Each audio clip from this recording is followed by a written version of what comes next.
আমার বাচ্চাদেরকে এখনো না, যদি আমার রক্ত বিক্রি করতে হয় তবুও তো আমি আমার বাচ্চাদের কষ্ট দেবো। কিন্তু বেশ অলংকার ছিল, স্বর্ণ গয়না ছিল। এই যে যে 4টে মাস আমার গেছে, এই 4টে মাসে মনে করেন আমি আমার এই জিনিসগুলো, আপনি যদি প্রমাণ চান আপনারা, আমি কিন্তু সেগুলো আপনাদের দেখাতে পারবো। আপনি তালতলা যাবেন, জুয়েলার্স, এমন কোন 3 থেকে 4টা জুয়েলার্স পাবেন যেখানে আমি স্বর্ণ বিক্রি করছি। আমি স্বর্ণ বিক্রি করছি, তা দিয়ে আমি বাসা ভাড়া দিচ্ছি, আমি খাইছি আমার বাচ্চাদের, মানে অভাব জিনিসটা আমার ভিতরে বাচ্চাদেরকে কখনো বুঝতে দেননি, প্রশ্নই আসেন। তো এই যে আমার বাচ্চাটা, মনে করেন মেন সমস্যা হচ্ছে আমার ছোট বাচ্চাটা, আমার মেয়ে বাচ্চাটা, ও তো মনে করেন কিছু বোঝেও না, আর ওকে তো কিছু বলারও না। তখন আমি চায়ের দোকানটা আর কি সন্ধান পাই বলতে কি, আমি পাশে ফাস্টফুডে যে দোকানগুলো থাকে তাদের সাথে একটু টুকটাক কথা বলে আমি মনে করেন মানে বললাম যে ভাই আমাকে একটা কাজ সবচেয়ে প্রয়োজন, কিন্তু মান্থলি স্যালারি হিসাবে না, আমার প্রতিদিন আমাকে টাকা দিতে হবে। পরে আর কি ওনাকে আমি বিষয়টা বললাম যে আমার একটা দোকান সবচেয়ে দরকার। পরে বললো যে একটা মেয়ে মানুষ, আপনি এই দোকানটা করবেন। পরে বললাম ভাই ছেলে মেয়ের কোনো, কেননা পরিশ্রম, আমি সব কাজ করতে পারি। এই মুহূর্তে আমার যে কোনো কাজ প্রয়োজন, কিন্তু সঠিক পথে থাকতে। তো তখন ওই দোকানটা আমি পাই, দেন স্টার্ট করি। কাজটা আমার জন্য সহজ ছিল না, এজন্য দেখা গেছে আমি আরেকটা ছেলে রাখছি। কেননা আপনারা হয়তো ভিডিওতে দেখছেন, ওই দোকানটা খোলা বন্ধ করা একটা যুদ্ধের বিষয় ছিল।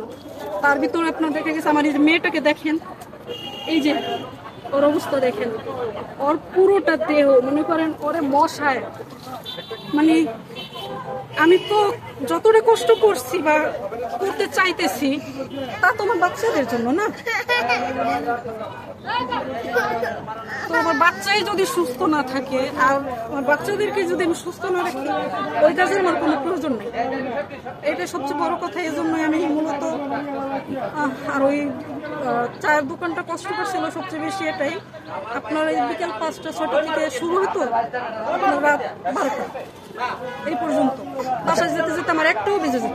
আচ্ছা, তারপর আমরা বলবো সুদর্শন একজন সুন্দরী নারী, তো আপনি চায়ের দোকান করতে গিয়ে কখনো বুলিং এর শিকার হয়েছে কি? না, আমার ক্ষেত্রে এটা হয় নাই। কেননা দেখেন, নিজে ঠিক সব ঠিক। ওইখানে মনে করেন যে আমি যে চায়ের দোকান করছি, আমার সাথে কেউ কখনো একটা বেশি কথাও বলে না। আপনি নারী মানেই যে সে মানে সাধারণ, নারী মানেই যে সে একদম মানে তাকে যে যা বলবে তার তাই শুনতে হবে, বিষয়টা তেমন না। আমি যে ওইখানে দোকান করছি, এই যে রাত 12টা পর্যন্ত, একদম গভীর রাতেই বলতে পারেন, এই যে একা বাসায় গেছি আবার আসছি, আমাকে কখনো কেউ একটা কথা বলার সাহস পায়নি। কেননা সেই চান্স তো আমি দিইনি। আমি যদি আপনাদেরকেও চান্স দিই, আপনারা অবশ্যই আমার সাথে অনুমোদন করবেন। আমি তো এমন চান্স কাউকে দিইনি।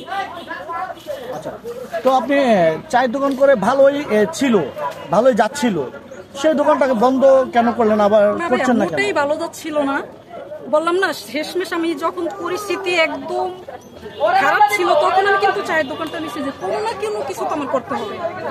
তখন আমি চায়ের দোকানটা নিয়েছিলাম যে হয়তো বা মেয়ে মানুষের চায়ের দোকান দিলে ভালো চলবে বা আমি ভালো আর্ন করতে পারবো।